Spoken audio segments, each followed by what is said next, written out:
Grün.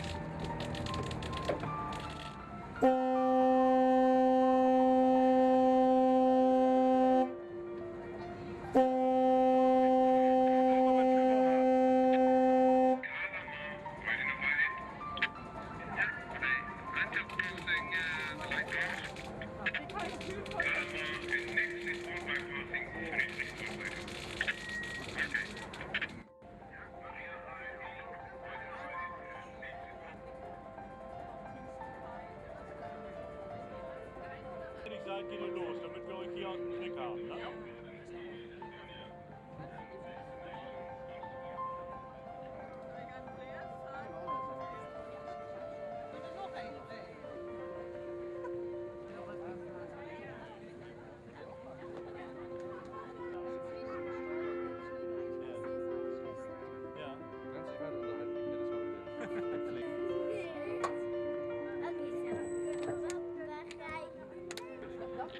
Ja, ist natürlich. Wir haben noch gerade einen, der das ausgeht.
Kiel-Traffic rollt Ammann fest ab mit Thiesenkahl für 1,5 Stunden. Dann geht's wieder zu Bastion.